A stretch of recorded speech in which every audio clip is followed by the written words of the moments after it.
Hello everyone, welcome to ECL 24 classes.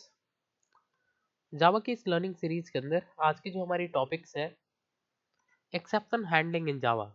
Java exceptions क्या होते हैं, ट्राई एंड कैच ब्लॉक्स क्या होते हैं और इनकी हम लोग यूज क्यों करते हैं जावा प्रोग्रामिंग के अंदर। आज हम लोग यहाँ पे इसी के बारे में सीखने वाले हैं।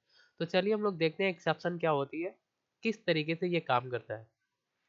एक्चुअल में जावा के अंदर जब भी हम जावा लैंग्वेज के अंदर कोई भी कोड लिखते हैं, तो सिंपल सा कोई कोड लिखा या हमने कोई एप्लीकेशन डिजाइन के लिए हम कोई जावा के अंदर कोड लिख रहे होते हैं, तो यहाँ पे नॉर्मल सी बात है कि यहाँ पे एरर जो होती है, डिफरेंट टाइप्स की जो एरर होती है हमारी कोड के अंदर अकर होती है। कभी कभी जो एरर्स होती है, जो प्रोग्रामर कोड को टाइप कर रहा होता है, डिजाइन कर रहा होता है, तो उसके द्वारा होती है। जैसे रॉन्ग इनपुट दे दिया या कोड के अंदर कोई सिंटैक्स उसने एरर कर दिया, या कभी कभी ऐसा होता है कि अनसीनेबल होती है, यानी कि ऐसी कोई एरर होती है जो कोड के अंदर दिखाई नहीं देता है, लेकिन फिर भी क्या होता है, वो एरर होता है। इसको बोलते हैं लॉजिकल एरर। एक सिंटैक्टिकल एरर होती है, एक लॉजिकल एरर होती है। सिंटैक्स वाली जो एरर होती है वो प्रोग्रामर के द्वारा टाइप करते करते वक्त होता है, और एक लॉजिकल एरर जो होती है ये आपकी अनसीनेबल होता है, ये आपके कोड के अंदर दिखाई नहीं देता है, लेकिन आउटपुट जो होता है वो सही नहीं आता है। तो कभी कभी ऐसे कई सारे एरर्स जो होते हैं आपके कोड के अंदर आते हैं। तो आप ऐसा चाहते हैं कि जो एरर हमारे कोड के अंदर आए वो हमको डिस्टर्ब ना करे, और फिर भी हमारा जो कोड है वो रन हो, कि हमने जो कोड लिखा है ये आउटपुट क्या दे रहा है, ये रन हो, और ये जो एरर है ये हमको डिस्टर्ब ना करे, हम इस एरर को कैच कर पाए। ठीक है। तो इस सिचुएशन के अंदर हम लोग यहाँ पे एक्सेप्शन हैंडलिंग का यूज करते हैं। तो यहाँ पे हम लोग क्या करते हैं, यहाँ पे दो स्टेटमेंट हम लोग एक साथ यूज करते हैं, दो स्टेटमेंट।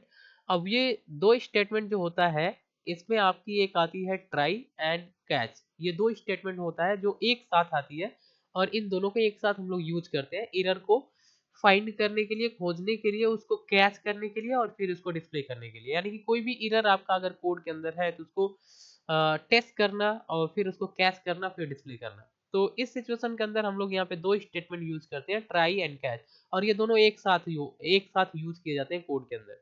अगर आपने इसको अलग अलग यूज किया तो फिर प्रॉब्लम हो जाती है।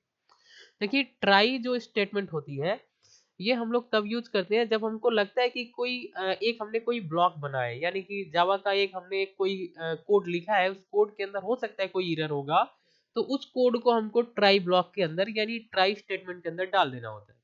तो ये ट्राई स्टेटमेंट क्या करता है, उसमें जो एरर होता है एरर को टेस्ट करता है, टेस्ट करता है, उसको फाइंड करता है। ठीक है।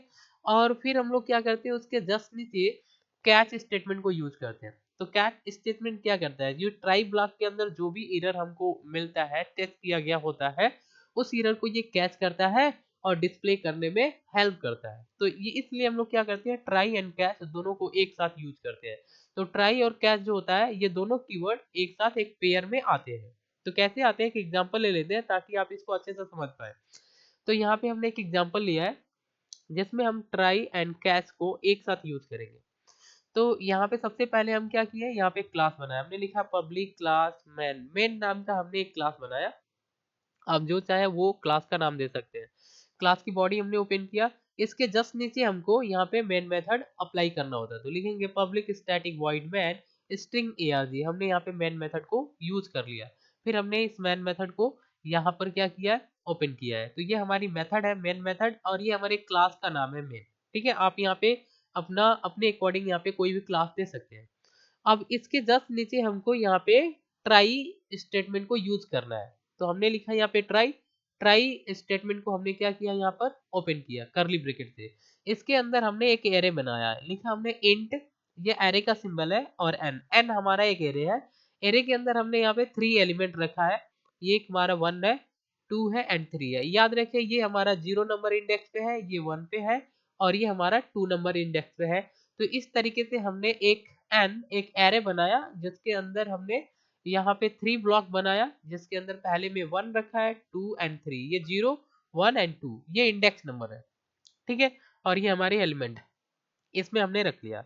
अब हमने यहाँ पे लिखा system dot out dot println, और यहाँ पे हमने एन वो एरे का नाम दिया, और यहाँ पे ब्लॉक ये जो स्क्वायर ब्रैकेट है इसके अंदर हमने 10 दे दिया। तो यहाँ पे हमारा इंडेक्स नंबर होता है, याद रहे यहाँ पर हमारा इंडेक्स नंबर होता है, इंडेक्स नंबर। तो यहाँ पे इंडेक्स नंबर हमने 10 दिया, तो यहाँ पे हमारा एक एरर होगा, एरर। अब यहाँ पे एरर क्यों होगा, क्योंकि यहाँ हमारे कोड के अंदर तीन ही इंडेक्स नंबर पे हमने वैल्यू रखा है, एक 0 इंडेक्स नंबर पे रखा है, एक 1 पे एंड एक 2 पे। तो ये हमारा 10वां जो है इंडेक्स नंबर यहाँ पे है नहीं, यहाँ पे ये एलिमेंट मिलेगा नहीं, और यहाँ पे एक एरर जो होगा वो जनरेट होगा। ठीक है, अब यहाँ पे एक एरर आपका ट्राई जो होगा स्टेटमेंट कैच कर लेगा एक एरर। अब इस एरर को हमको क्या करना है, मतलब शो कराना है।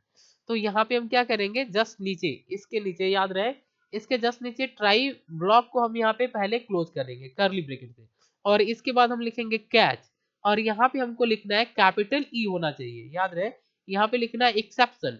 ये आपका क्या करता है, एक्सेप्शन जो होता है यहाँ से जो एरर होता है उसको पकड़ने का काम करता है। कैच वाली स्टेटमेंट जो होता है यहाँ पे इसका हम लोग लिखते हैं एक्सेप्शन ई, यहाँ पे कोई हमारी एक वेरिएबल होगी, कोई भी वेरिएबल होगा, तो यहाँ पे एक्सेप्शन ई हम लिखेंगे। तो यहाँ पे क्या होगा, हमारे एक्सेप्शन जो होगा ये क्या करेगा, एक एरर को फाइंड करेगा, यानी कि जो एरर मिला है उस एरर को कैच करेगा।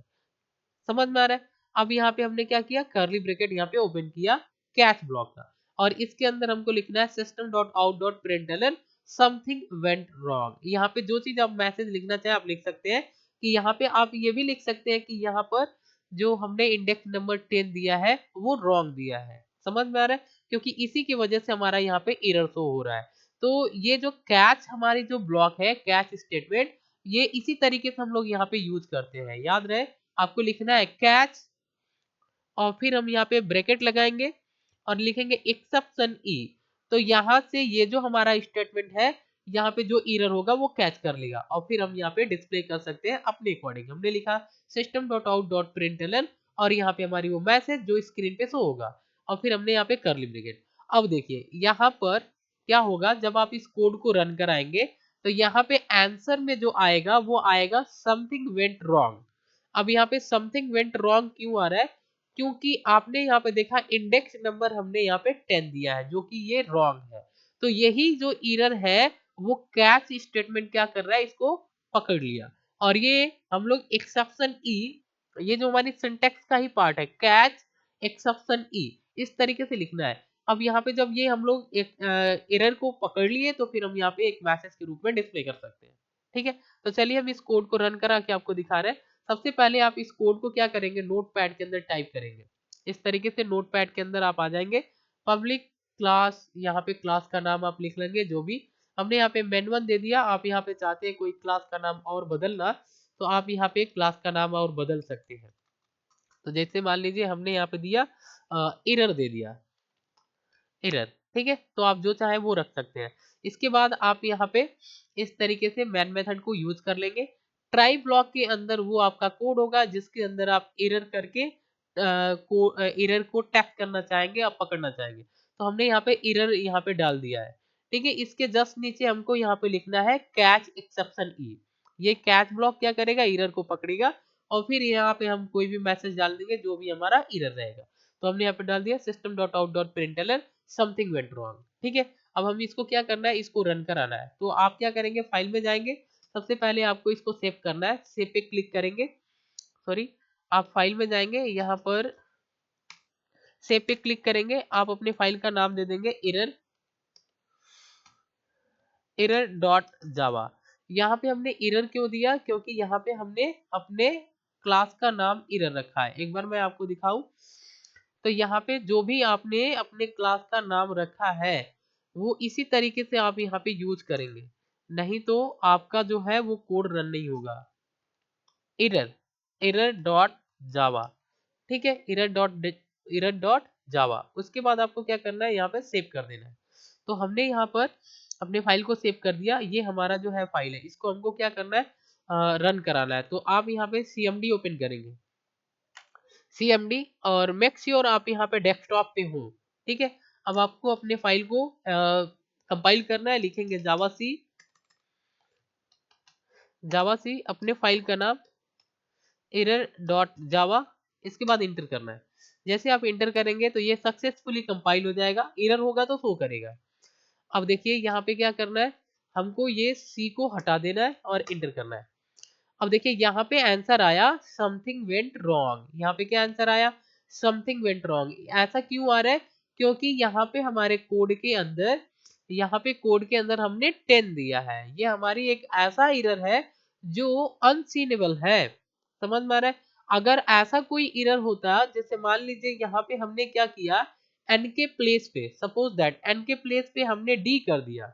अब हम इसको रन कराएंगे, अब हम इसको रन कराएंगे तो ये हमारे पास एक एरर शो हो जाएगा। देखिए यहाँ पे डी जो है वो एरर डायरेक्ट यहाँ पे शो हो गया। ये ऐसा क्योंकि ये एरर आपका शो हो रहा है, दिख रहा है कि डी हमने कोई वेरिएबल बनाया नहीं, तो ये वेरिएबल आप यहाँ पे यूज नहीं कर सकते, तो ये यहाँ पे दिख रहा है। तो इस तरीके से ये आपका एरर शो करेगा। लेकिन ऐसा जो एरर था अनसीनेबल एरर था, तो उस एरर को हम लोग यहाँ पे ट्राई एंड कैच स्टेटमेंट की मदद से यहाँ पर फाइंड करते हैं। अब देखिए अगर हमने यहाँ पे क्या किया, एन कर दिया तो एरर नहीं आएगा।